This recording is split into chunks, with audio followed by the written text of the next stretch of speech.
So what we're saying is that not just inventions. The church is a supernatural entity. It was founded by Jesus Christ. Yes, it was not founded by human beings. Human beings control it, but it was founded. If it was founded by human beings, Mr. Yannick, the church would have collapsed long ago. The church was founded by Jesus Christ.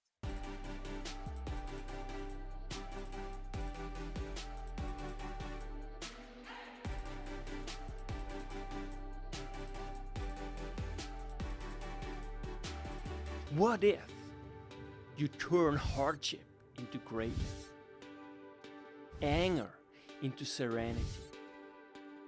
Everything changes. Make your life a masterpiece.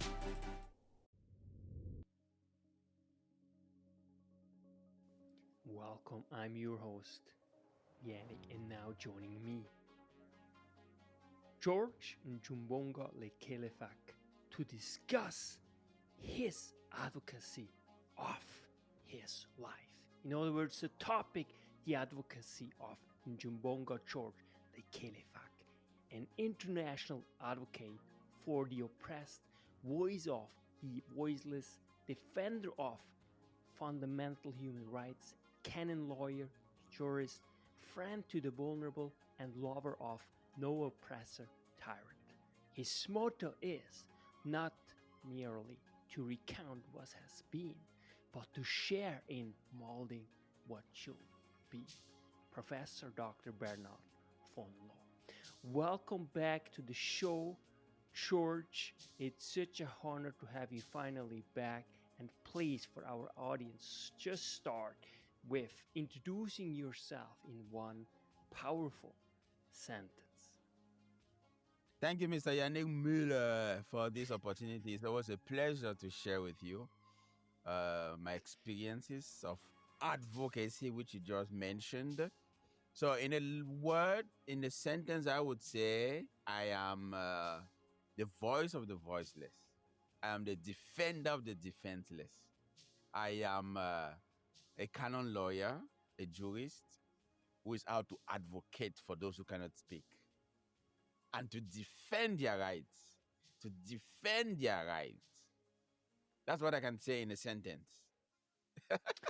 Brilliant, George. Now, let's first really go to the topic. Given the fact your advocacy, okay? The advocacy of Nchumbonga George Lekelefac, okay? So first unpack what advocacy means to you and how it actually plays out in your life. The word advocacy is simply to stand on, to speak on behalf of somebody, or to defend somebody. To advocate for somebody is always when somebody cannot speak for himself, and you need another person who is there to speak for you. That's primarily what advocacy is all about. That's Yes. brilliant. Now let's unpack what you mean by the oppressed, okay?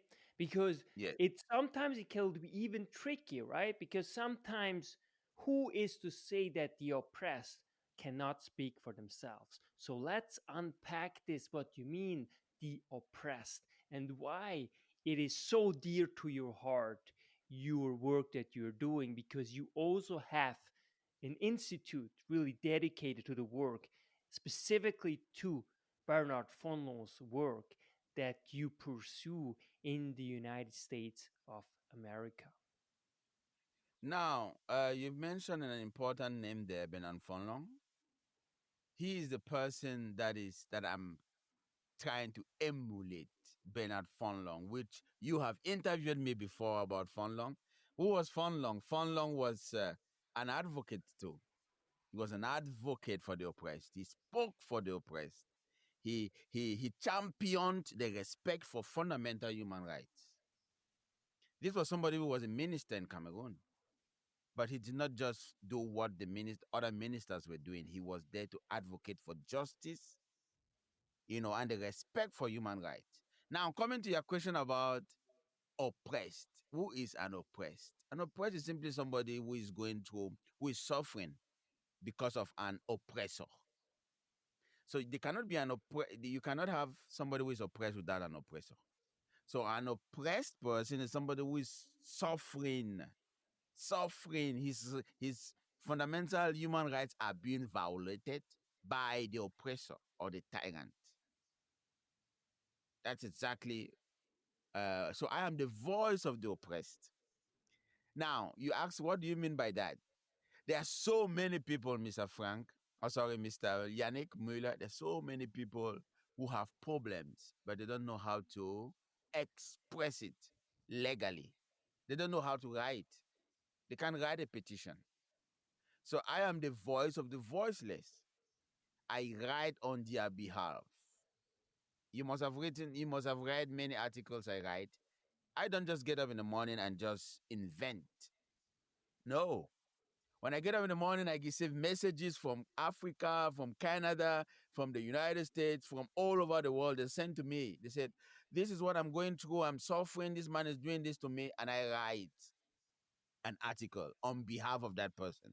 I write an article. For example, let me give you the clear example of the children of Father Cletus Tita. The children. Father Cletus Tita is a priest of the Archdiocese of Bamenda who has been accused of having fathered 5 children. He's a reverend father. Now, these children are the oppressed because they are not being taken care of by their father because he's a priest. He's been hidden under the canopy of a priest. He's a priest, so they are covering him up. And when I got all those reports from these children, I write an article, I write a petition. I've written petitions to the Vatican about it already. So I'm trying to defend these children and I'm trying to advocate for them because they are oppressed. They need a father. They need a father who is available for them. And when you are a priest, you cannot be available for your children. That's why the church says, if you want to be a priest, you have to take the vow of celibacy. That is, you cannot get married. You cannot have children. Because you need to channel your attention to everybody. So the church says, if you want to be a priest, no children. But this priest, Father Cletus Tita, he has written to me and acknowledged that yes, he has 5 children. But going back to your question, the oppressed. The children are oppressed because they can't tell people that their father is a priest. It's shameful. Their identity is wiped out because they are afraid to tell people my father is a priest. The children feel so bad about it. And they have reported this priest to the Archbishop of Bamenda, Archbishop Andrew Kia, and the Archbishop has covered it up. So I, as the voice of the voiceless, I speak for these children who cannot speak. That's brilliant. You are a wizard. You're all over the place and you write outstandingly. You speak fluently 8 languages. You're incredible when it comes to your skills, your analytical skills, but also writing skills, your communication skills. But my question is, how do you manage all the workload that you get? Because I can't imagine all the requests that you get. In other words, you can't speak for everyone, right? So how do you decide on what you will advocate and on what you can't at the moment? The facts is what drives me to advocate. The facts. For example, the case of Father Cletus Tita, the facts are there. The names of the wives are there. The children are there. When somebody sends me an email or a text asking me to advocate for him, I try to read. I need to know the facts of the case. That is what makes me to advocate. I don't just get into all cases, Mr. Yannick. I get into cases that are facts. For example, the case of Mr. Emile Claude, who accused Father Gordian Baba. And look at this. Father Gordian Baba is still rector of St. John Paul II Major Seminary in Mamfe. He's still the rector after we've written a report against him because Mr. Emile Claude accused him of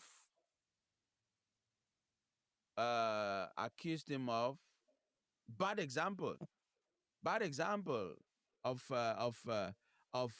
inappropriate relationship with the mother when he was still a seminarian, watching this thing in their house. So it affected his vocation. So when he went to the seminary, he said, if this is how priests behave, then I will never be a priest. And he kept it in his heart for 20 years. And then came out with this petition, which he wrote and which we sent to the Bishop of Kumbo, who is the Bishop of Faragojan Tata. No, Faragojan Baba. Why am I saying all this, Mr. Yannick? I'm saying that, back to your question, it depends on the facts of the case. There are so many cases I get every day, but I have to read through and ask questions and investigate and make sure I have facts. Because if I don't have facts, people will read and throw it away. That is why, Mr. Yannick, I call names. If you've read my articles, names are written. Mr. This did this on this day. The dates are there. You know, it's factual. Factual. We don't just invent cases. I can also tell you are truly alive. You're so passionate whatever you do. I mean, that is truly someone who demonstrates engagement with all your heart, mind, and body. Really, it's amazing. So, just walk us a little bit through your childhood. Why do you think you have this passion, you have this engagement, and you have this incredible capacity to help people in such a powerful manner? Mr. Yannick, that's why whenever I think of you, I am so grateful to have known you, Mr. Yannick, because it was in Ottawa, Canada, that the passion for advocacy began. It did not begin in my childhood. I was a quiet boy, went to primary school for 7 years, then went to secondary school, university, did my bachelor in theology in Rome. It was in Rome that a professor of canon law, Father Francesco Chichimara, he taught us canon law and he inspired me. He inspired me to study canon law. He told us, if you are a canon lawyer, you are out to advocate for people. In fact, he always came late to class and said, you know why I'm coming late? I was just in court to talk up to defend somebody. I was in the bishop's house to defend a priest. I was in the religious community to defend a missionary priest who was being marginalized, you know. So that touched me a lot.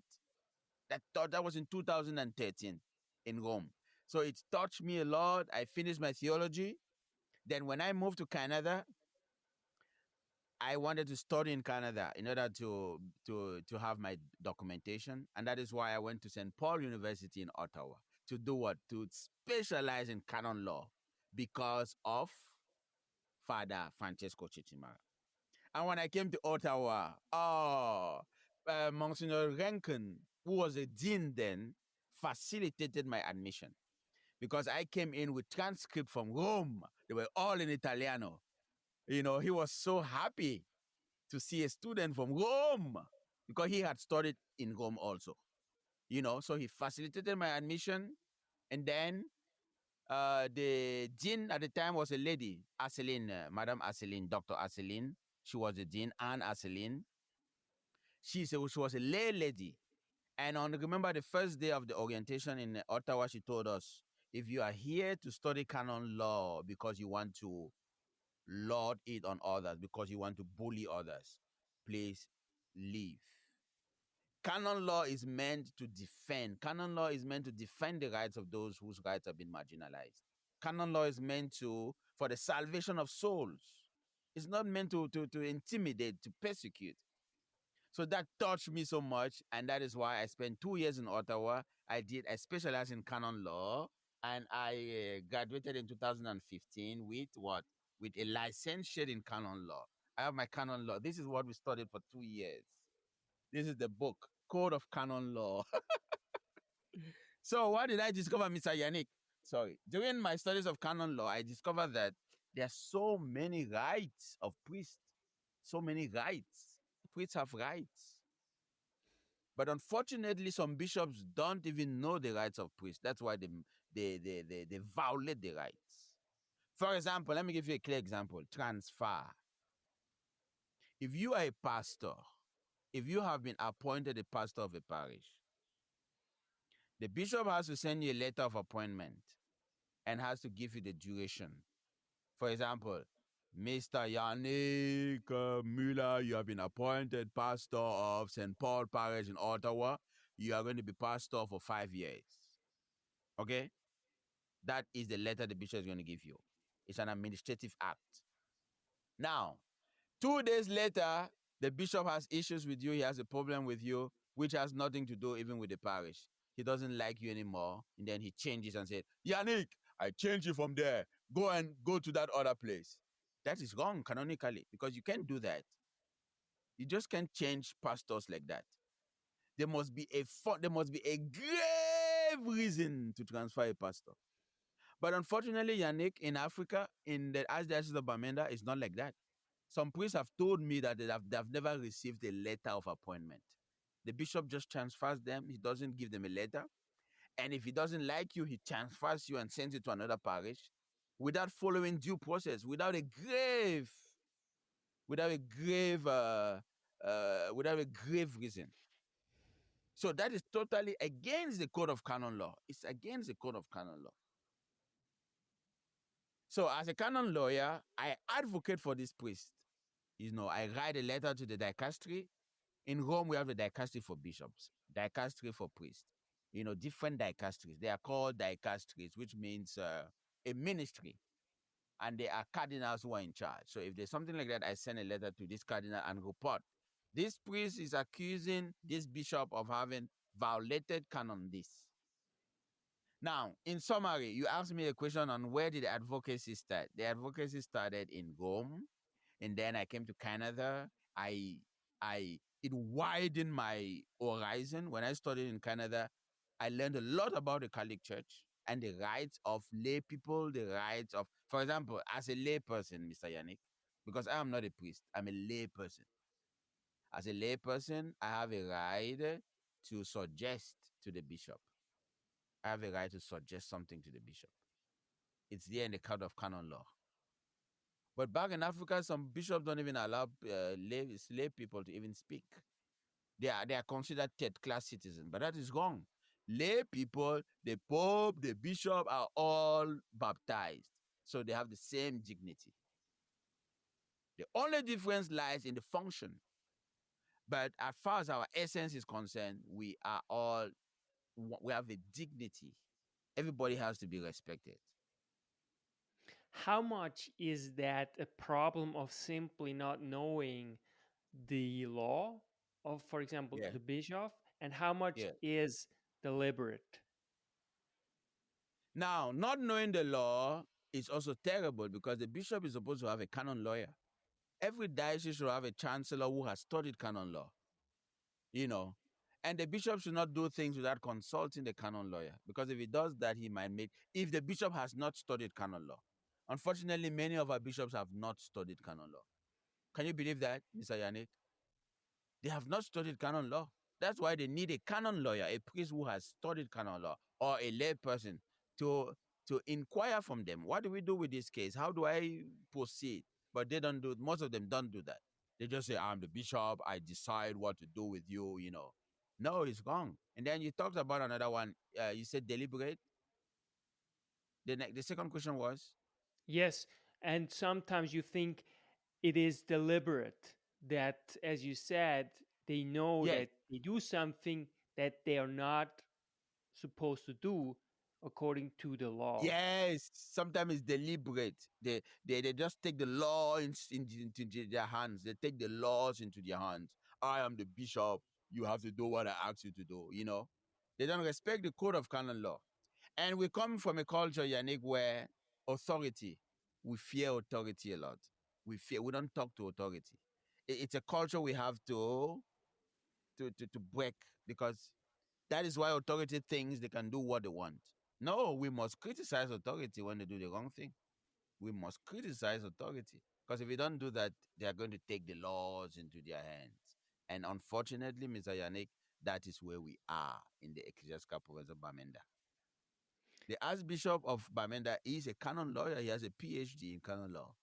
But unfortunately, he doesn't follow the law. So I have to advocate for these people who are suffering. This is brilliant. Now, I'm asking myself, what can be done? So, how much is this a problem of the church? In that I mean the Catholic Church in general, or the church specifically in Cameroon, in this diocese that you're talking about? Specifically in Cameroon, it's not a church in general. We can't generalize. It's a fallacy to generalize. I like to be very specific. Now, Mr. Yannick, all these priests from Bamenda Ecclesiastical Province who have been sent to Canada to work, to study, some have been sent to Rome to study, some have been sent to Spain. They are surprised at the way the bishop treats them. They are surprised. The bishop in Canada treats them with respect. Now, I want to give you the case of Father Francis Nde. Francis Nde is a priest of Bamenda, of Kumbo Diocese. He was sent to Ottawa to study. Do you believe the bishop did not give him even a dime? He was not sponsored. The bishop just said, go to Canada and study. He came to Canada. He didn't have a place to stay. He didn't have food to eat. It's difficult when you do that. You just send a priest to study without taking care of the priest. Now, what happens? He came to Canada. It wasn't easy. He had to struggle to work, to have a place to stay, And then the problem, Yannick, is that this same bishop is calling this priest to send him money. They have the mentality that in Canada, there's money everywhere. And when this priest tried to tell him, no, it's difficult here. It's not easy for me. I can't even study because I have to work to pay my rent and this. And what does the bishop do?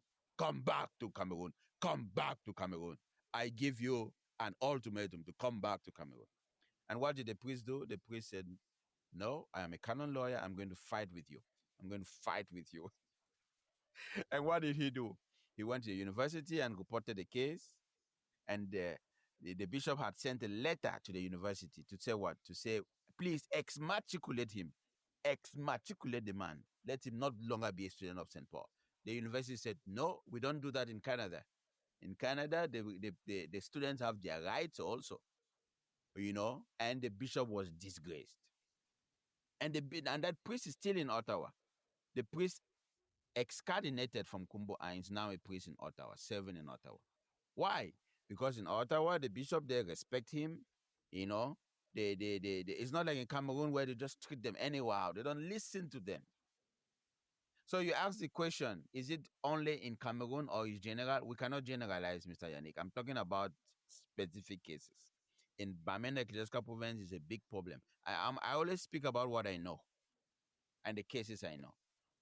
But I would like to tell you that there's a big difference. That's why, Mr. Yannick, when they come to Europe, to Canada, they don't want to go back. After their studies, they don't want to go back. You know why?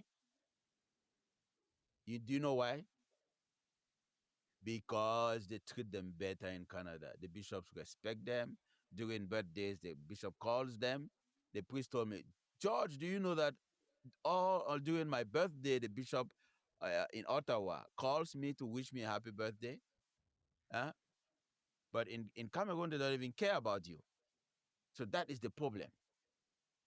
So, what needs to happen in order to improve those conditions in Cameroon? Because Africa is a very important place for the church and its presence, right? So, what needs to happen? Where do you think the church has to improve, whatever it is, to make sure that people want to go back ultimately?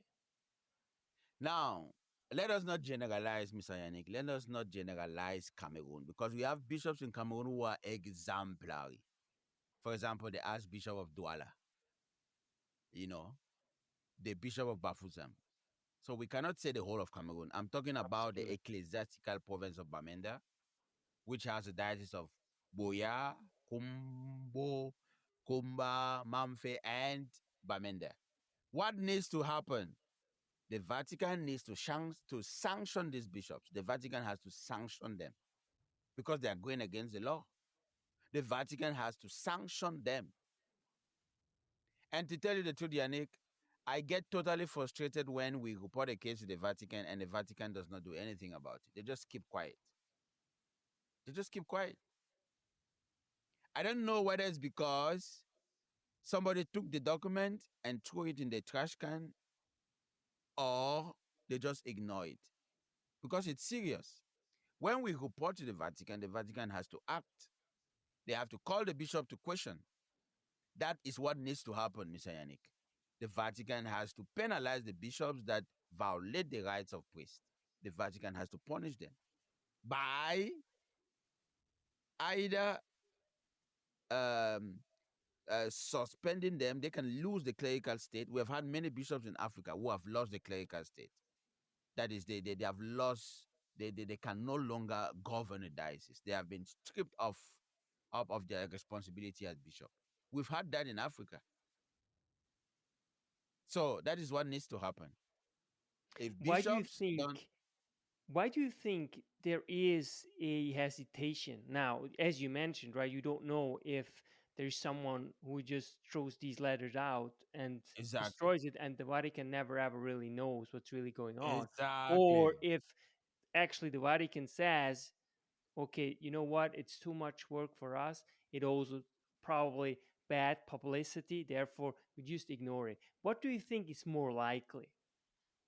More likely to me is that when these documents get to the Vatican, there might be an official there who knows this bishop in question. Let me give you the example of the apostolic nuncio in Yaoundé, Jose Avelino Betancourt.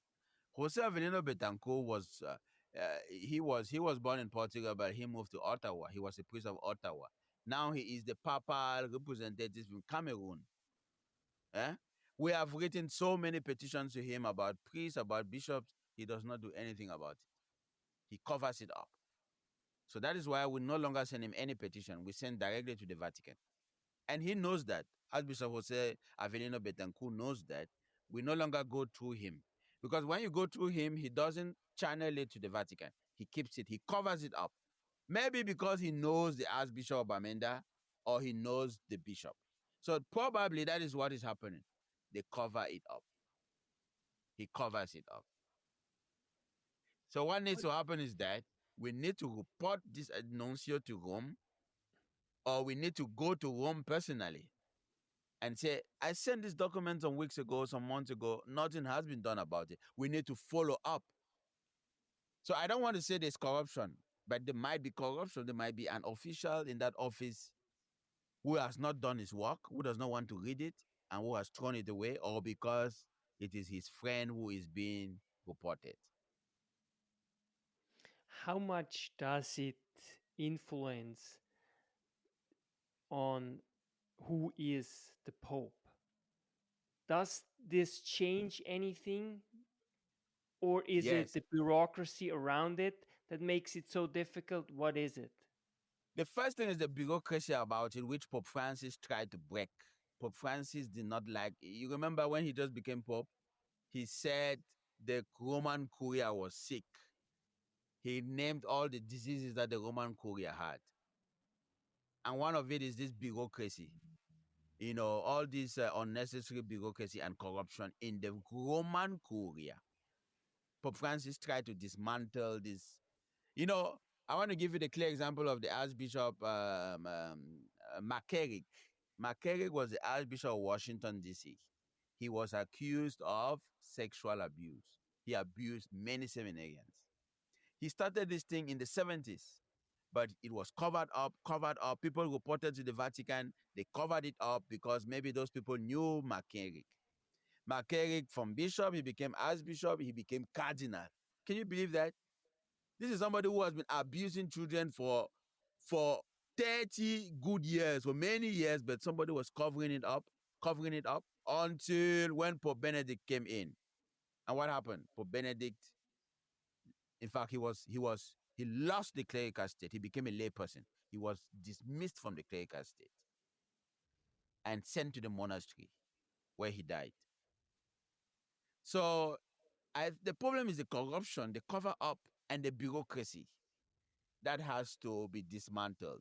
And Pope Francis struggled to do that. And now we have Pope Leo.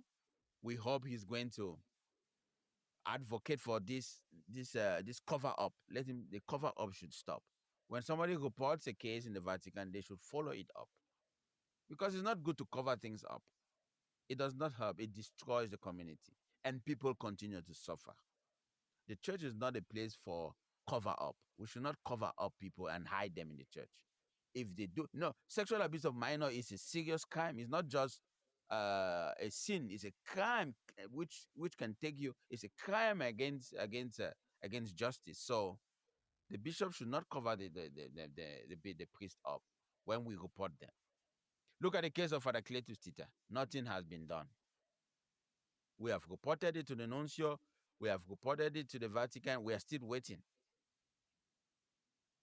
Now, how long are you supposed to wait? Because again, right, it's a big, complex, right, a huge organization, so it takes some time, right? So It takes some time. how much time do you have to give? I think to be realistic, right? Because obviously it is a huge organization and And there are hugely many important, people. really, for the world, right? So, Exactly. so what is your thoughts on how long it ought to take? Normally, I don't think it should take more than 2 weeks. At least an acknowledgement of receipt. If I send you a petition, Mr. Yannick, you are in the Vatican, you are working as the prefect of bishops, and I send you a petition against the bishop with all the facts, you need to at least acknowledge receipt. Thank you for having sent the petition. We are going to investigate. But they don't do that. They don't do that. They have not done that for any of my cases. They read it and keep it. Maybe they want to act when they think, and that's one of the problems the church has to. The Catholic Church is a mother, it's a mother and a teacher. So whenever one person is suffering in the family, the whole body is suffering, right? That's how it should be. So I can't really say the specific duration, but I think at least 2 weeks. After 2 weeks, they should respond. If they don't respond, then it's either they have received it and kept it, or something is going on. So we need to follow up. But they don't respond. That's the problem. But it's also weird because of the fact that you have such a large network. You know so many people in the So Vatican, many people. outside of Vatican. So how come that you don't get at least an unofficial response? You know what I mean? Or what Yes. is it? What do you think is it? To me, Now I want because to. these are very professional people over there, obviously. So just to uh, They are professional people. Um, I would like to say that I would like to tell you the option. The option that we have decided to do now is to go on social media. Because since they're not responding us, we put it on social media so that people know. And now you're telling me, yes, I'm such a popular person. Maybe they are reading these things and just skipping them. Yes, that's what I think. Because many people working in the Vatican have told me that, George, we have been reading you. We have been reading your articles about this person, about this person. They have it there, but they are just keeping them, keeping them, keeping them, piling them until one day when they're going to be sure. It's just going to happen one day, just like the case of Archbishop McCarrick, the case of the Archbishop of Washington. It was the same thing. No, the canon lawyers were writing and writing. They were just covering it up until one day it exploded and he was lane-sized. So I don't think they are ignoring me. They are reading and keeping them. And one day you're going to get the effects. It's going to happen one day. But I'm very patient. And I think, as you said, it's a universal church. The Catholic Church takes care of all the world. You can imagine all the whole world, all the countries have Catholics and they write to the Vatican. So maybe they have priorities. I believe they have priorities. They take the cases that are more urgent. So I don't want to believe that they just ignore and throw. No, they keep, they keep, they keep, they keep. And when the same person's name keeps coming up, then they say, look, there's something wrong here. Or for example, Mr. Yannick, take the example of the Archbishop of Bamenda that we have been writing about. So they have been reading and keeping and keeping. If tomorrow, for example, he wants to be made a cardinal, They're going to say, hey, hold on, hold on, hold on. We have been reading a lot about this man. This man does not respect his priest. This man is a bully. This man, is a politician, So those things I'm writing could help to disqualify him. Yes. And what is also very important, I mean, you are acting in good faith, right? The only Oh, interest that man. you have at heart is the betterment of the church, that it really strives, right? That is what I have at heart. I don't have I have no enemies, and I have no enemies. I just advocate. I advocate for these people who are suffering, and I'm fearless, Mr. Yannick. I'm fearless.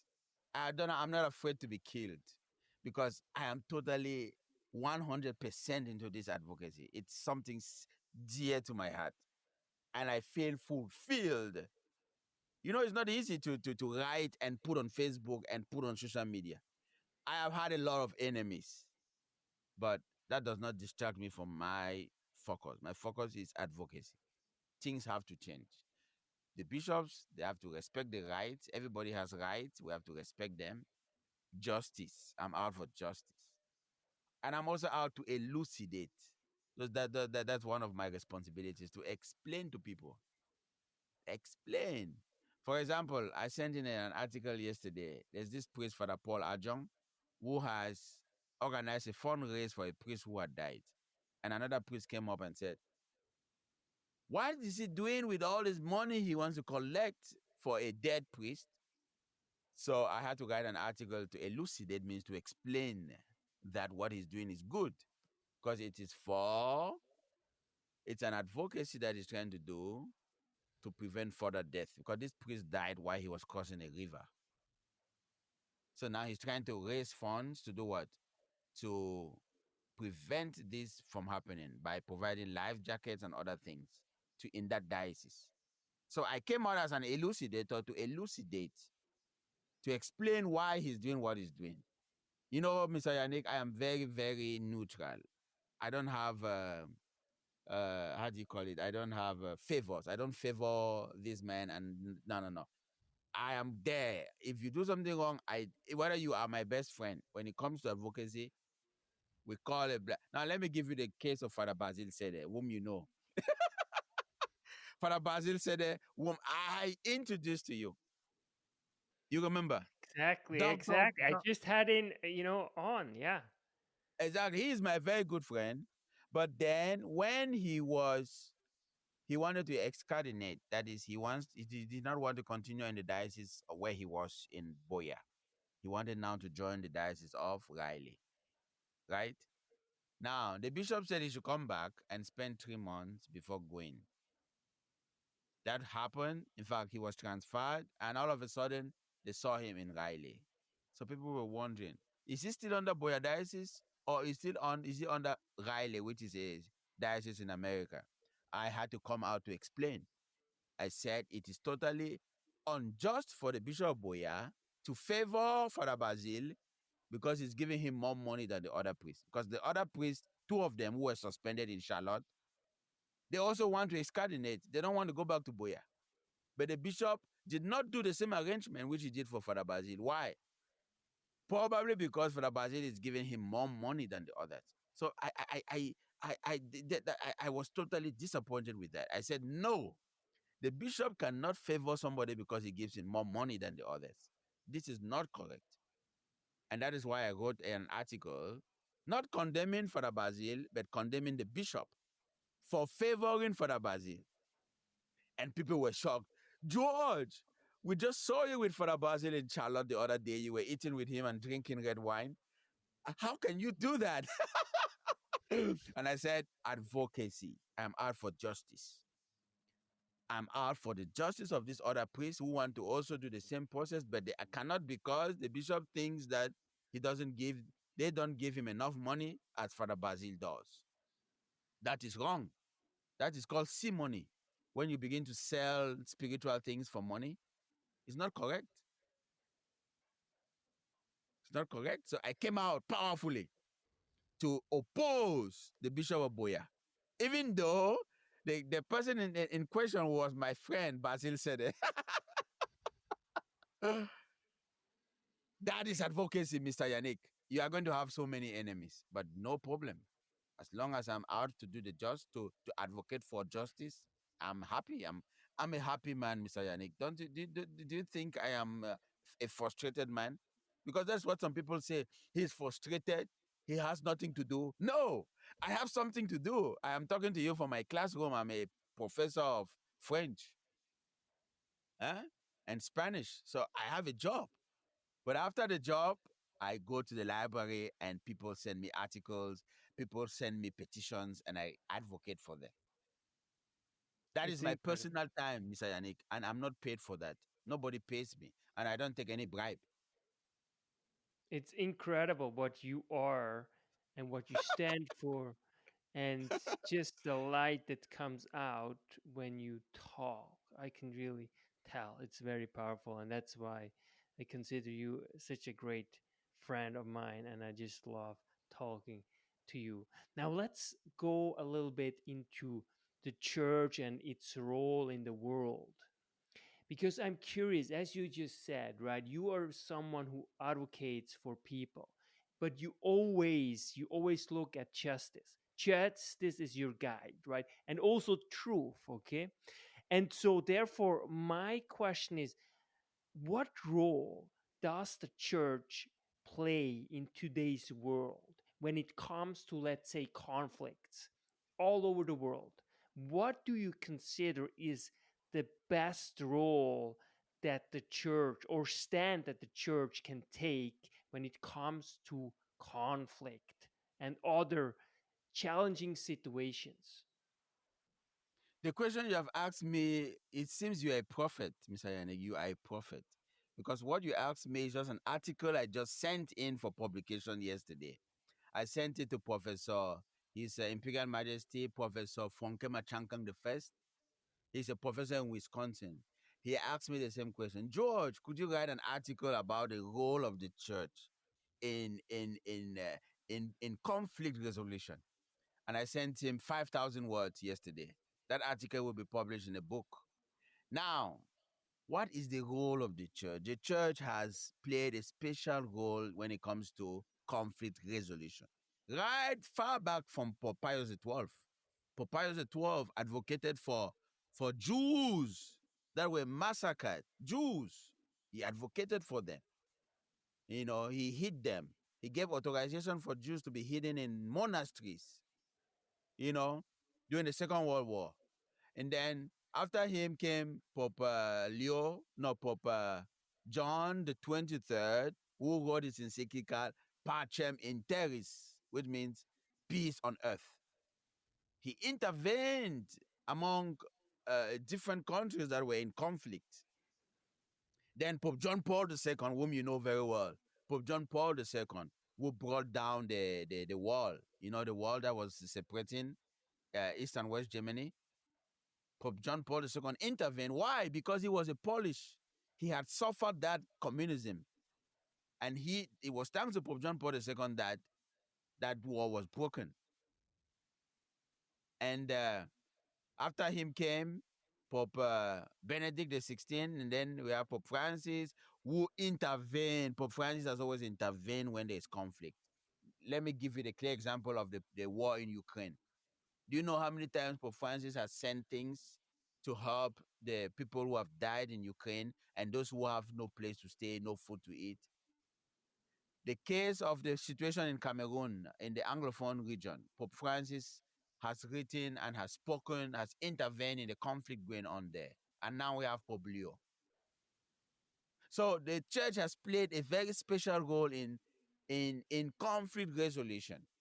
And people have asked, why is the church concerned? In fact, the church is concerned because of the social teachings of the church. The church has social teachings. The first one of them, one of the elements of the social teachings of the church is the human dignity.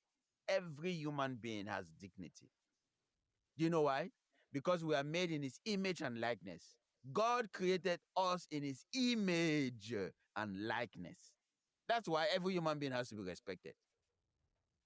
So the social teachings of the Catholic Church, the first element is human dignity. Once the human dignity of a person is being violated, Mr. Yannick, the church has to intervene. Some people say, why is the church political? No, no, no, no. It's not about being political. It's about advocating for the human dignity. You know, the human dignity of those people who are suffering. The church must speak out. And Mr. Yannick, who is the church? That's a good question, right? Who is the church?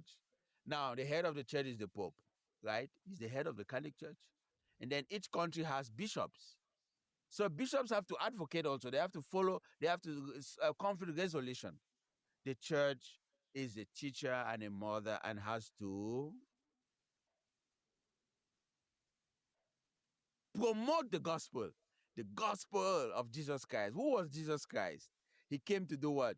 To free, to set the captives free, to feed the hungry, to give water to the thirsty. You know, that is what the church has to do, to solve problems, to intervene for peace. But Mr. Yannick, do you think there can be peace without justice? It's not possible. Pope Paul VI, the great Pope, said no more war. It's enough with all this war, killing of people. He said no more. Pope Paul VI, yes, he declared no more war. And he said there can be no peace without justice. You cannot claim to be my friend, Mr. Yannick, when you are not just to me. You are not just to me. So how are we going to be at peace? So the church is out for justice and peace. The church Brilliant. must always speak out.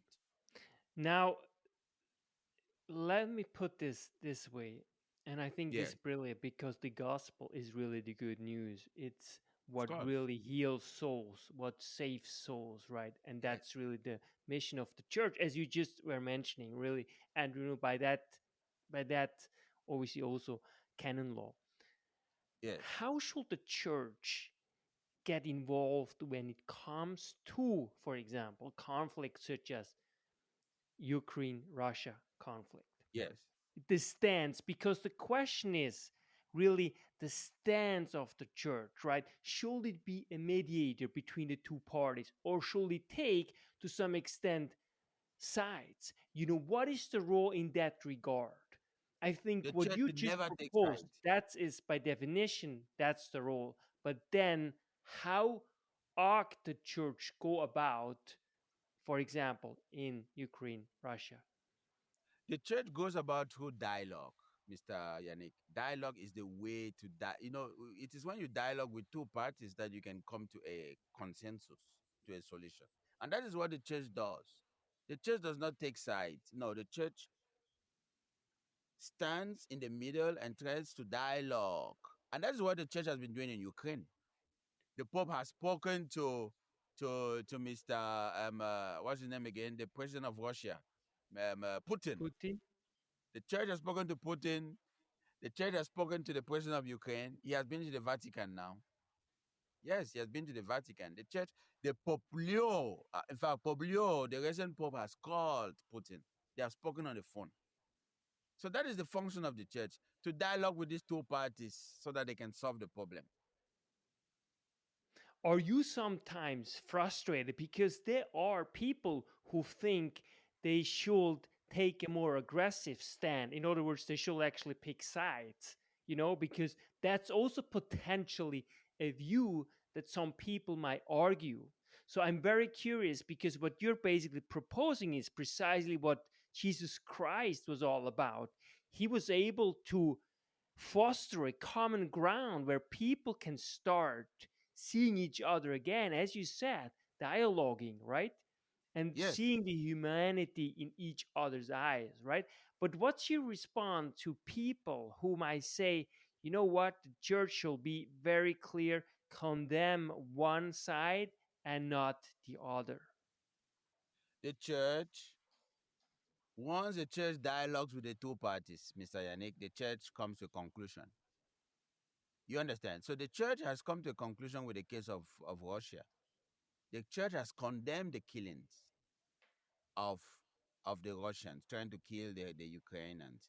I remember, in fact, Pope Pope Francis, I remember in the last audience, the last Christmas audience of 2024, December, Pope Francis, before beginning the meeting with the cardinals, the Christmas wishes, he said, some minutes ago, some children were killed in Ukraine, you know, by Russian soldiers, and he condemned it.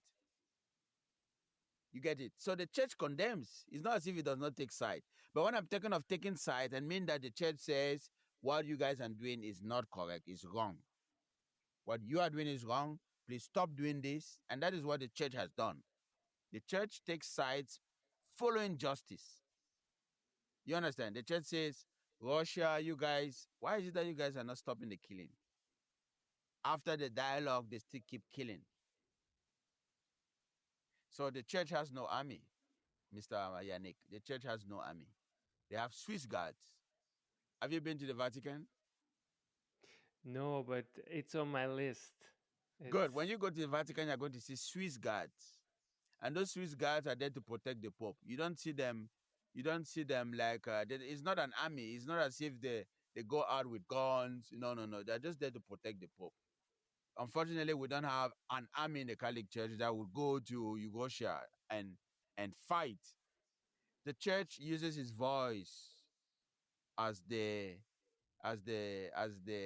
following the gospel of Jesus Christ, who came to preach peace and to promote justice. The church dialogues. You don't know how many dialogues has taken place between this war of Ukraine and Russia. A lot has taken place. But Russia keeps killing. So what can the church do? The church can only continue to talk and talk and talk and talk and talk.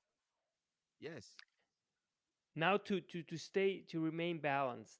Did it also condemn to some extent, for example, the European Union and also Ukraine for not finding an agreement in order for this conflict not to take place at all? Because there's also an argument that can be made for Russia because it sees its sovereignty violated by potentially expanding NATO, right?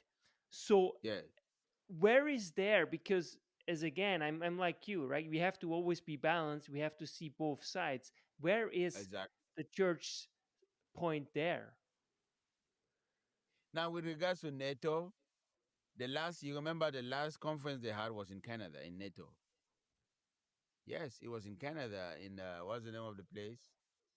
And we had all the presidents who are representatives of NATO there, right? And they discussed, and I remember Putin was not there. Putin did not come. It seems he has been suspended from NATO, right? I Yeah, mean we Russia. obviously he's not part of, but I didn't want to go into that specifically, but I just want to make basically an example in terms of the church's role, right? Because it's a slippery slope, right? Because there is always some people who think like, well, the church should be with the oppressed, and in this regard, it should take potentially sides, right? And so that's kind of my question, right? And I think you answered it very carefully, that really the church is here to build common ground so that dialogue can really take place. Exactly. But Take it's not place. always easy, right? Because it's very It's very not always easy. fast. We take a side, right? And the people who really stay in the middle, they are also the ones who get most likely hit by a car, right? And to some extent that's also the the role of the church. The church goal is to keep dialoguing and mediating to end the war, to speak to to speak, to exhort, the church does a lot, Mister. You don't know how many times the Pope has spoken with the ambassador of a country. For example, the case of Cameroon. Many times he called the ambassador of Cameroon regarding the war in the Anglophone region. So they keep speaking, and condemning. That's another important thing, Mr. Yannick. The church condemns the killings and all that is happening in Ukraine. The church does not remain silent. It condemns and says, Oh, last week this number of people were killed. We condemn it. You understand? The church does that. The church has to be the moral authority and the moral voice. If something is wrong, it is wrong, regardless of who did it. And that is the role of the church. And we see that in the Pope and in Pope Francis and in the former popes. They have always come out to condemn. For example, let me give you a clear example of immigration in the United States. You know, I don't know whether you know what is happening in the United States now. People being deported without any due process. Did you hear that? People being deported, just caught and deported without due process. What has the church done? Pope Francis wrote a letter to the bishops of the United States and told them, "This is not correct. You guys have to do something about this. You guys have to do something about this. People cannot just be caught and deported without due process. You know, when I was hungry, you came to me. When I was thirsty, you gave me to drink. Who was you? I was that person. That person. You know, it's there in the Bible now. We're talking about Matthew. So the church, in this concrete case of immigration in the United States, where people have been caught and deported without due process, the church has spoken out. And yesterday, during the conference of bishops of the United States, they came out with a powerful, special message, which I analyzed yesterday. I believe you received it. The special message about immigration and condemning the present administration for their reckless deportation of immigrants. You know, reckless. Not everybody is illegal. So when you are caught, due process, but that is not done. So the church has spoken out, and even Poblio has spoken out. I mean, Poblio is an American, and I don't think he's happy with what is happening.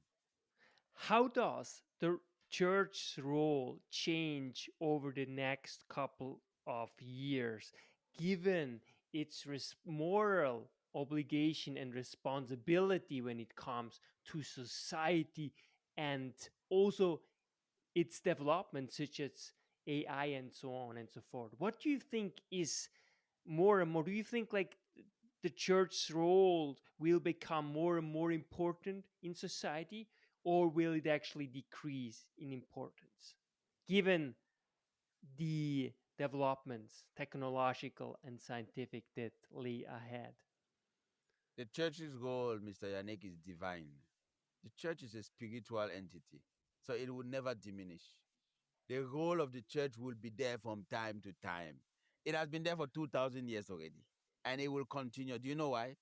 Because it's something, it's serious. It's the gospel of Jesus Christ who was born. Okay, he was born in Nazareth. Have you been to Israel to see where Jesus was born? Please make a trip, Yannick. Go to Jerusalem. Go to Jerusalem. Oh, you are going to see where he was buried, where he was crucified. If you go to Nazareth, you're going to see where he was born. It is factual. It happened. So the church is not just something that was invented. No, it is history. It is history. St. Peter died in the Vatican, and that's why you have the capital headquarters of the Catholic Church is there, because that's where he was beheaded. When you are going to go to the Vatican, you are going to see where he was buried in the St. Peter's Basilica. So what we're saying is that not just inventions. The church is a supernatural entity. It was founded by Jesus Christ. Yes, it was not founded by human beings. Human beings control it, but it was founded. If it was founded by human beings, Mr. Yannick, the church would have collapsed long ago. The church was founded by Jesus Christ. And it is one, holy, Catholic, and apostolic. That's why it is found everywhere. Catholic. Everywhere, Mr. Yannick, you go, you find a Catholic church. Why do you think so? It is one because of the faith in Jesus Christ. It is apostolic because of the teachings of the apostles. One, holy, and it is holy. Why is it holy? Because of Jesus Christ, because of the founder. So that is why, no, the role of the Catholic Church will be forever and ever, in season and out of season. because the founder is Jesus Christ, the Son of God, who came to bring good news to the poor, to free the captives.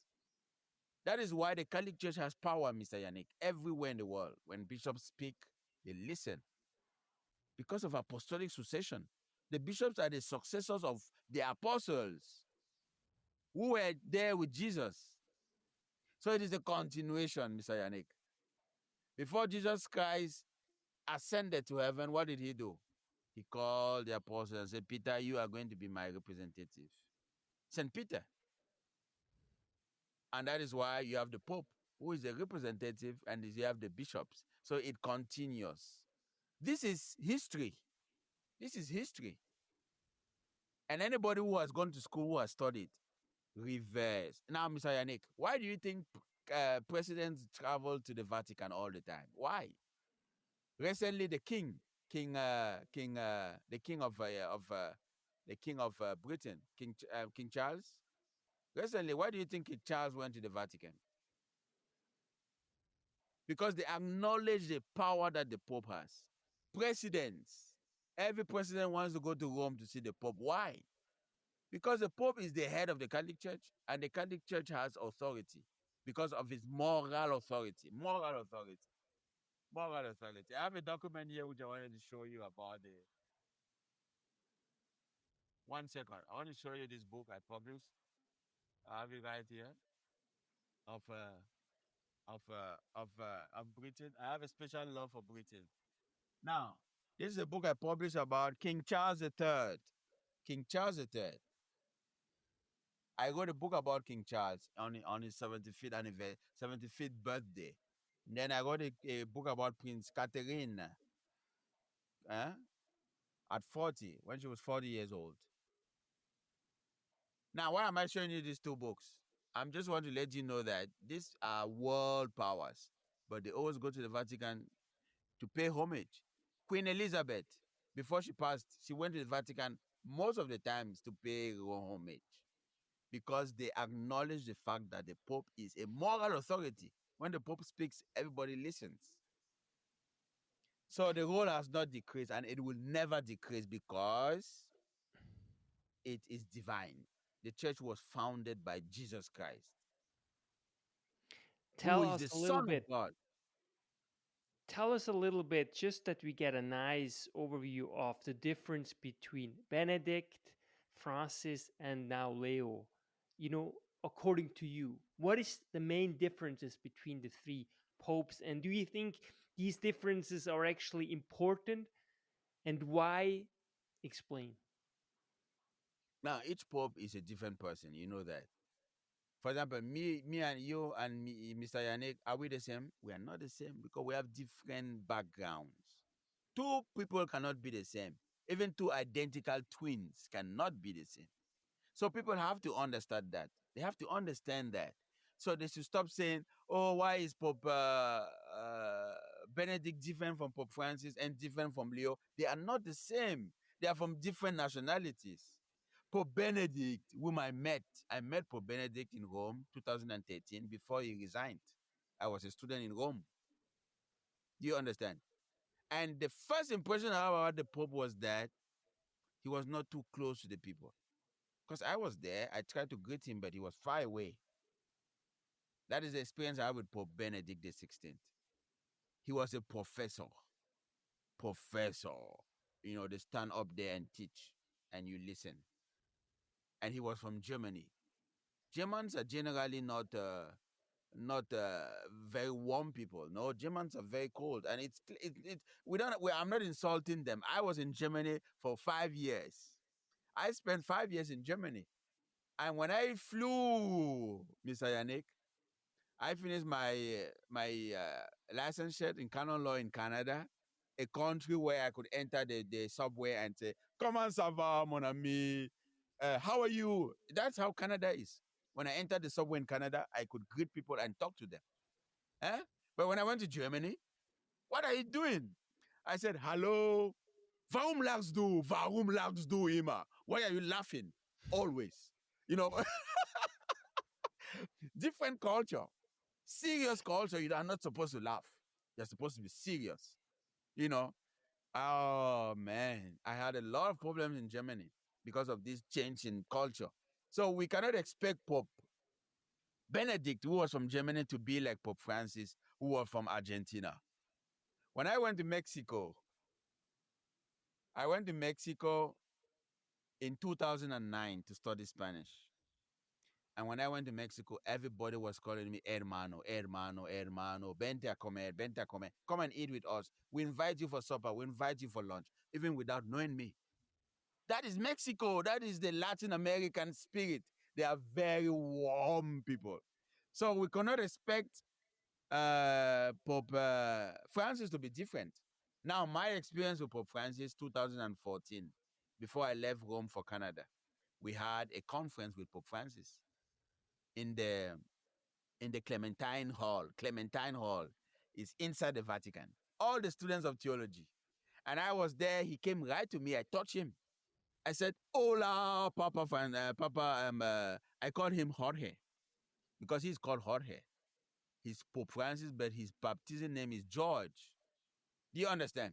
So I said, "I am called George like you in Spanish. Me llamo Jorge como tú." And he greeted me. I have the picture.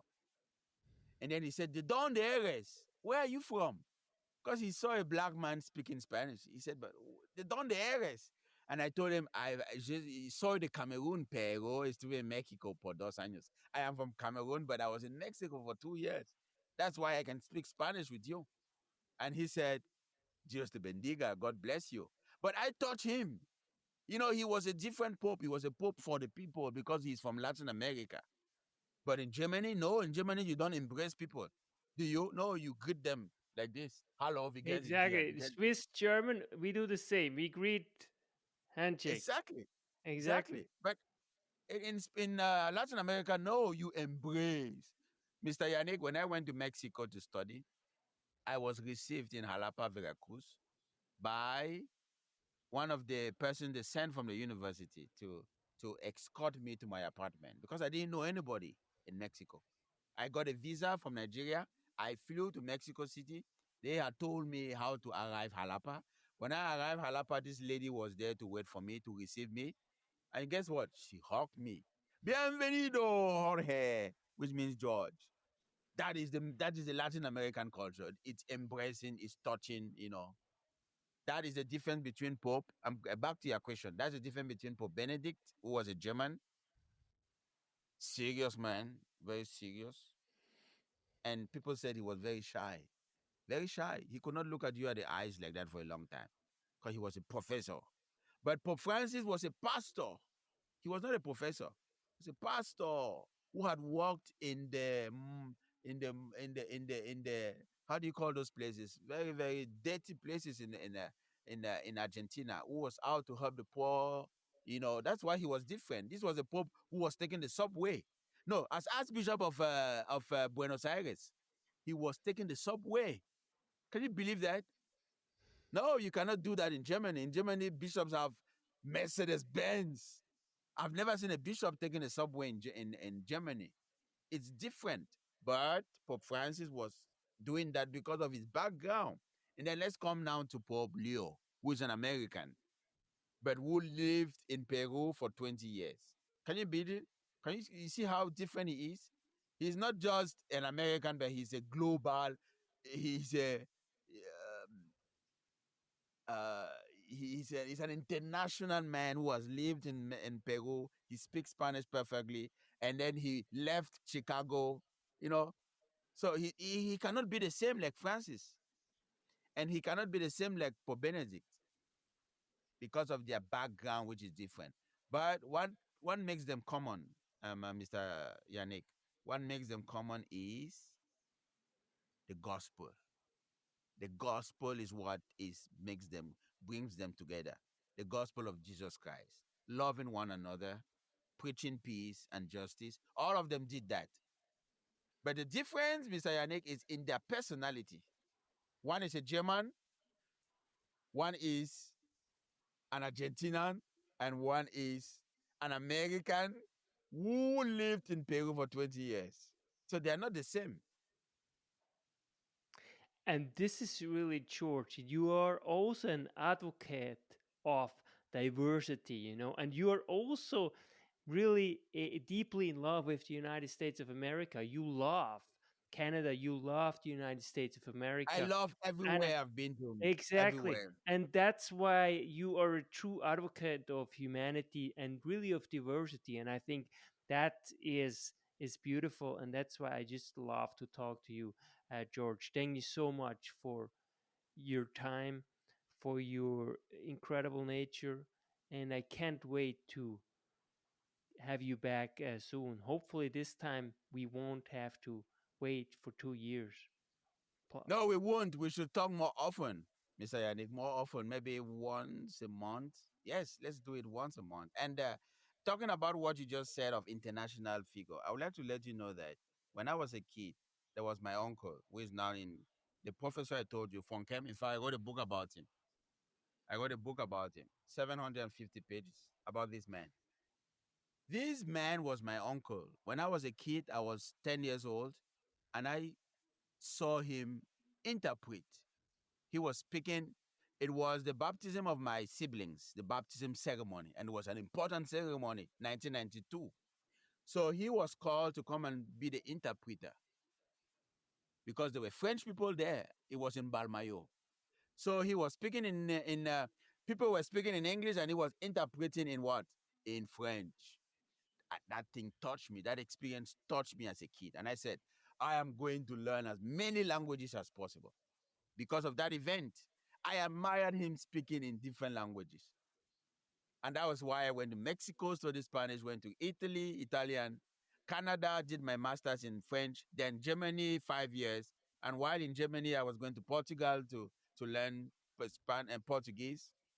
And why did I do all that? Because I wanted to be able to communicate with everybody I meet, with anybody that I meet.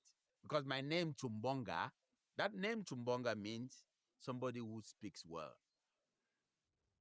That's what Nchumbonga means. So my name inspired me. And Mr. Yannick, it was not easy. It's not easy to learn a language. And Mr. Yannick, I didn't just learn the language, I immersed into the culture. So when I speak Spanish, I don't just speak Spanish of the university, but I speak like a Mexican because I integrated into the culture, not just the language. And that has helped me to be a different person. You know, each language I speak makes me a different person. Yeah, I'm speaking to you in English now. If I want to speak Spanish, I'm going to be different. And I like that because, it has enriched my life. It has enriched my life. And I have been able to understand people better. So, for example, Mr. Yannick, there was a person here who had a problem with a German, and he called me and said, what do I do with this person? I said, you know what? These are how Germans are, and this is what you should do. Why did I help the person? Because I have lived in Germany, and I know Germans. So it makes life easy for me, and it helps me to help people solve their problems. That gives me joy. Thank you so much, George, for being truly a gift to myself and really to the world. George Nchumbonga Lekelefac. Lekelefac. I'm so grateful. Thank you so much. And let's do this once a month. And it's also a pleasure, Yannick. It's always a pleasure to speak with you because whenever I think of you, I think of my experience in Ottawa. It is thanks to Ottawa that I'm an advocate. My 2 years in Ottawa, man, were 2 unforgettable years. And I'm happy I met you there. And I'm happy we are still in talk. George Nchumbonga Lekelefac. That's why knowledge matters.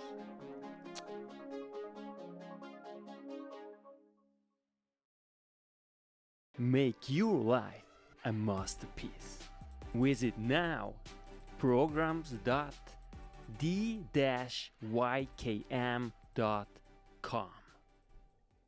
Meant to